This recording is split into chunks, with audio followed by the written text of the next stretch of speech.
Welcome back to Crisis on Infinite Earths, right here at the Comicstorian channel, your home for your favorite pop culture universe, be it a movie, comic book, or video game, broken down into an audio drama with a guy who yells too much. When we last left off with Crisis, the Monitor had arrived and started to bring his favorite heroes together to battle against the Anti-Monitor. But all of his efforts only led to him dying at the hands of Harbinger, who had been converted to work for the Anti-Monitor. With our heroes seemingly losing the individual who knew what was going on, they are scrambling to try and use the quantum accelerators to try and save the day. But can they do it? If you've seen the title, maybe not. It is done. The first two Prime universes are gone, but why has my strength not increased? The dark voice of Ice calls into his chamber. The Monitor is dead, yet his energies have not flowed into me. Two universes are gone, yet I have not received their power. Psycho Pirate steps forward, pleading with the voice. Please, tell me what's going on. I can help. Haven't I controlled our two captives? You haven't told me. Why do we need them? You have me. You are rapidly outlasting your welcome here, Pirate. Even your powers can be replaced. The voice growls, but back at the Monitor station, Pariah stands over the body. He looks up, startled, to find a woman known as Lila sitting nearby. Tell me it's not true, she begs. I killed him, didn't I? I had this nightmare that I did, but I wouldn't do it, not unless I was being controlled. Pariah stands, shaking the woman, trying to make sense of what she is saying, when suddenly the Monitor's voice echoes through the chamber, stunning them both. Lila, if you can hear me, do not grieve over what you have done. They both turned, seeing an image of the Monitor's face playing on a screen. I was aware of your possession. I knew that it was going to occur. You had no choice but to slay me, Lila. But by doing so, you have fulfilled my last request. My body died, yet my essence lived on. Killing me, Lila, released all of my energy. Energy which more than just powered my vibrational forks. They stare at the Monitor as he explains that from his death was a netherverse that was created that now houses both Earth 1 and 2. In my haste to save the world, all time has become one. The vibrations which separate the universes are slowing down, merging, and when they occupy the same space at the same time, they will destroy each other. The Monitor's last message ends and Lila leans over the body, tears falling from her eyes as she tells him that she loved him. He knew it, Lila, and he loved you. Alex tells her, entering the room in golden armor. They question who the man is as Lila last saw him as a young boy. He left me with instructions on how to save the world and those about to die. Alexander explains, and in the darkness, the icy voice calls out in anger. Damn him! Now I know what he did. But that fool, in dying, only delayed the inevitable. I'll have those worlds yet, and there are still others to conquer before then. Psycho Pirate demands to know when he will get what he was promised. For now, you may play with our human guest if you wish, just do not slay him. The voice commands and the villain turns with a smile, seeing the Flash standing before him. Why am I here? What's going on? I want answers! The Flash demands, and the pirate turns to him, feeding the Flash with the emotion of terror. The hero falls to the ground, struggling to get away as fear begins to fill his body. Don't hurt me! He screams out, and throughout the world, news reports come in from all over the past, present, and future that they have all come together. Dinosaurs are rampaging through the city as biplanes and spaceships fly overhead. Ancient temples now sit next to futuristic skyscrapers, while World War II soldiers stare stunned at pilgrims. The heroes of Earth are suddenly teleported to the Monitor satellite, where Harbinger urges them to help aid her in saving the two worlds. Alexander Luthor and Pariah aid her as the heroes look up in the crowded room. Harbinger, you called us here once before and look what happened. You lied to us. The World War II hero Firebrand shouts up. Some of the heroes grumble and they join in the dissension, but Superman steps forward. I've heard of this Monitor, and it's obvious that something wrong is happening. I'm listening. The Man of Steel tells the room. So am I.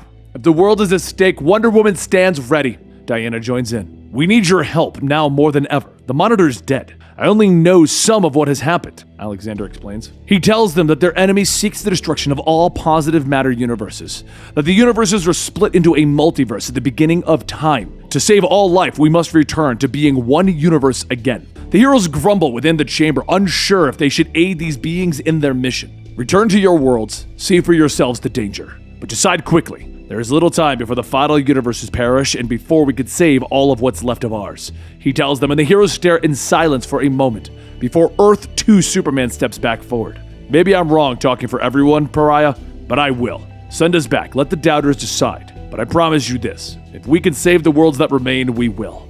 Meanwhile, in deep space, a ship lands on the planet Oa, and members of the Green Lantern Corps begin to disembark, eager to learn why their rings have stopped functioning. They push forward to the central battery only to discover that the Guardians float, trapped in a form of stasis. Back on Earth, people are dealing with all of time merging. Superman saves Lois from a saber-toothed tiger before introducing her to his Earth 2 counterpart. Alfred calls the Bat family to the Wayne Manor to show them the Bear Tribe cavemen that have appeared inside. In the enemy's dark lair, though, Flash looks on as Red Tornado seems to be tortured. Please, I don't know what you did to me, but please leave him alone, he begs, fear still gripping his body, but the voice laughs, explaining that Red Tornado is not man nor machine, but instead a primal force of nature. I am changing him into what he was meant to be. Never again will he be the Red Tornado you once knew. On Earth, the confusion continues, with people seeing loved ones that passed away long ago. Members of the Legion of Superheroes seeing ghostly images of heroes from Earth 2, some they recognize while others are a complete mystery. And finally, the destruction is too much for the heroes to aid, and they call Alexander Luthor, Harbinger, and Pariah, the Justice Society, the Justice League, the Heroes of Atlantis, the Titans and the Metalmen, Batman and the Outsiders, the Legion of Superheroes. Both Supermen now look at each other and they nod, making the call. Heroes, villains, survivors, they will all come together. It is the only way to save the Earth. Back at the station, Alexander explains to his first group of heroes that they must save the last remaining 5 universes that have enough power to stop the enemy. He's about to send them through the vortex when Pariah interrupts him. I sense disaster, he yells, and the satellite begins to shake and tremble, with energy swirling around it, threatening to rip it apart. We gotta get off this thing, Hawkman yells. No, I still have a mission to perform, Alexander responds, and in the darkened lair, the enemy and Psycho Pirate watch the satellite rip itself apart. This will merely delay my enemies, the icy voice intones, not prevent them from resisting me. You talk big, mister, but I haven't seen you do anything to prove yourself, the Flash tells him, struggling to his feet as he begins to shake off the effects of the Psycho Pirate. Your emotion-controlling dupe can't hold me down. Why do you keep hiding yourself? What are you afraid of? Show yourself! The being turns. Flash, you are a fool if you believe you could bait me. I am not motivated by mere emotion. If you wish to see me, I have no reason that I should deny you that privilege. The light flashes, revealing an armored being, a mask covering his face which reveals the dead skin around his jaw, his eyes glowing with strange energy as he speaks. Greetings, Flash. I hope the anticipation was worth it. Call me the Monitor. The Monitor stands over the fallen Flash, who continues to struggle against the effects of the Psycho Pirate's power. The Monitor is dead. Now his satellite and his super-powered champion shall die before me. The being calling himself the Monitor cries out. Psycho Pirate begs the being to grant him the power to control the world, as he was promised. And finally the Monitor brings him close. And in the villain's eyes, he can see the final 3 universes. I now grant your wish. There are 3 Earths left for me to conquer. My foe's champions were just sent there to save those worlds. You shall use your emotion-controlling powers to win me the final victory, the Monitor tells him. Within the Monitor's satellite, the heroes cling to the destruction as the vessel tears itself apart. Alexander yells at them. The shields will protect us until the mission is done. All of you, hurry! Throughout the satellite, Alexander's calling to all of the other heroes, urging them not to abandon the vessel. There is nothing outside but limbo, he tells them. Amidst the chaos of the ship destroying itself, Pariah begins to scream. What is happening? Starfire asks, flying to the man's aid. I'm disappearing again, and that means that there is greater danger elsewhere, he tells her. Alexander steps into the Monitor's machines, knowing that he must use his negative and positive energy to draw the last 3 Earths into the Netherverse. But Harbinger appears before him, unwilling to let another die after she destroyed the Monitor. Alexander falls, knocked unconscious by one of the woman's blasts. I'm sorry, Alex.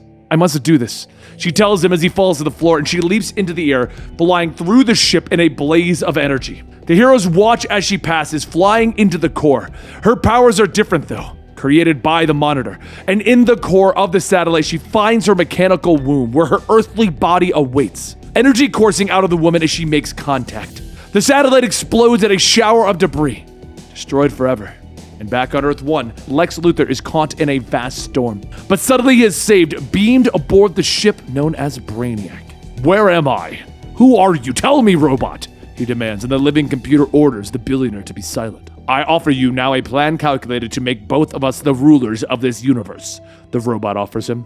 On the world known as Earth X, the antimatter wave continues to swallow all before it. There's a flash as suddenly a team of heroes appears on the nearby rooftop. What happened? Where are we? One asks. Obviously, on Earth. It's the crux of the crisis. But which Earth? Hawkman asks. The group looks around, startled to find an image of Harbinger floating in the white wave of nothingness before them. That's not what's bothering me, gang, Northwind tells them, looking down at the streets. A group of civilians is running through the streets, headed straight for the antimatter wave. He swoops in trying to stop them, but the crowd doesn't seem to see him, their eyes glassy with fear. It's as if they're being controlled, but the hero is stunned as the group known as the Freedom Fighters appear, knocking him down. The crowd begins to hammer on the hero, throwing him to the earth, with Hawkman swooping in to help, but he's knocked out of the sky as Black Condor lashes out at him. Villain! You and your friends are the cause of this insanity! We'll kill you! He screams. Starfire leaps to help, blasting the other hero with her energy beams, while meanwhile, Dr. Light creates a wall to block the crowd of civilians from running to their deaths. And the antimatter universe, a psycho pirate glows with his new power, his face showing pain as he speaks to his new master. Monitor, it hurts. So many emotions. I feel like my head is going to explode. Please let me stop. Nonsense, psycho pirate. You wanted a world to control. Now you have 3. The heroes appear on Earth 4, finding themselves attacked by another group of heroes, acting out of terror that seems to grip them. And on Earth 5, Supergirl, Beast Boy, Black Canary, and Wonder Woman find themselves fighting against the Shazam family. The heroes continue to fight across all of the worlds, but suddenly, they're all stunned as the Earths begin to shake beneath their feet. They watch as the images of Harbinger in the antimatter wave raises her arms, and the Earths are drawn from the antimatter cloud that cuts through them. Drawn from certain death, drawn through the focus of the Harbinger. In his master's lair, Psycho Pirate suddenly opens up his eyes. I was controlling all of their emotions. All of my power was focused. Billions of souls crying out, no! Harbinger draws the other worlds into the Netherverse, joining Earths 1 and 2. And then she focuses her powers, saving these worlds, her body suddenly glowing brightly, and suddenly it is no more. Lila opens up her eyes, startled as she looks around to see Alexander Luthor sitting with her, both laying on a chunk of rock, floating through the Netherverse. Are they saved? Did I do it? She asks. Harbinger is no more. You sacrificed everything to save those universes, Alex tells her. They both look down at the floating universes below them. They both know that there is still work to be done. Now 5 worlds are slowly merging together, Lila whispers into the void. And finally, Alex looks around at the vast Netherverse around them and the lone rock that they stand on. So there's only one other question. How do we get off this floating rock? The beings known as Lila, Alex, and Pariah sit, floating on a hunk of rock within the Netherverse. And finally, it's time for them to explain to the heroes of the 5 remaining Earths what led to the possible destruction of the multiverse. Soon, they have gathered together a small group of heroes, and Alexander stands before them. You have come here for answers, and I will give it to you now. It's the beginning of all that has happened, and knowledge may bring about its end. Lila steps forward, her robes flowing around her. Our current crisis began 10 billion years ago. The Earth was little more than cooling gases.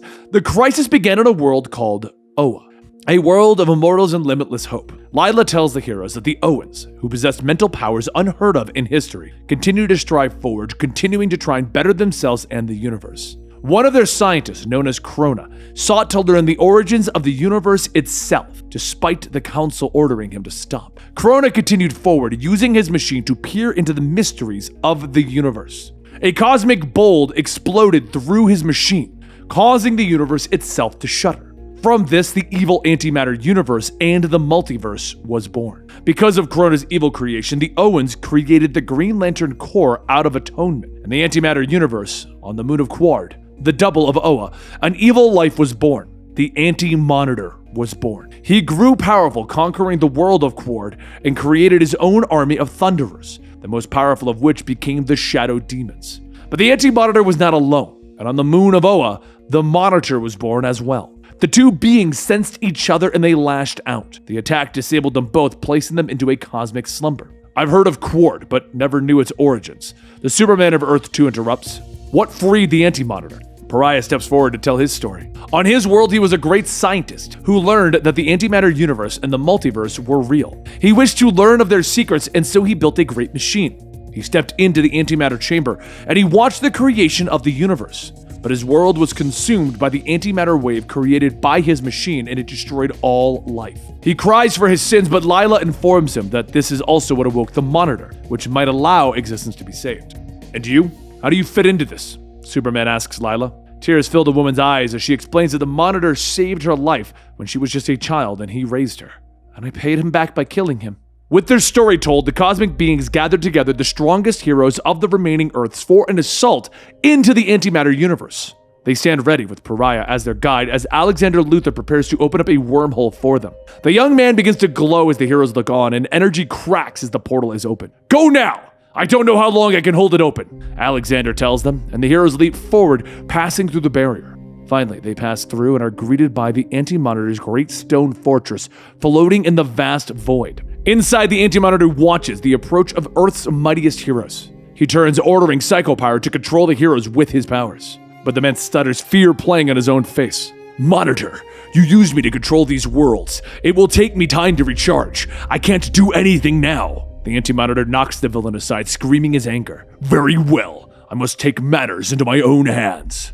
Elsewhere in the fortress, Pariah continues to lead the heroes forward, sensing the evil of the Anti-Monitor. Suddenly, the stone statues begin to come alive, lashing out against the heroes. One of them knocking Superman of Earth 2 to the ground, and the Kryptonian is surprised to see blood spilling out of his nose. The heroes spread out, locked in battle. Some powers do not work as they should, and the Kryptonians find themselves weakened by the antimatter universe. As the heroes continue to fight, Superman pushes forward, sensing that Pariah and Dr. Light will need him to defeat the Anti-Monitor. But Pariah is knocked down by the shifting fortress, and Dr. Light pushes onward, angered by the situation. Superman catches up with her, and the two enter into a vast chamber. Within, they find the machine that the Anti-Monitor is using to merge the Earths. This is the machine I've got to destroy. With it eliminated, the Earths won't merge, and they won't destroy each other. Superman says, stepping forward, but the darkness shifts and the Anti-Monitor emerges, attacking the Man of Steel. In the distance, Supergirl can hear her cousin's screams of pain, and she rushes forward to aid him. The Anti-Monitor raining blow after blow on Superman,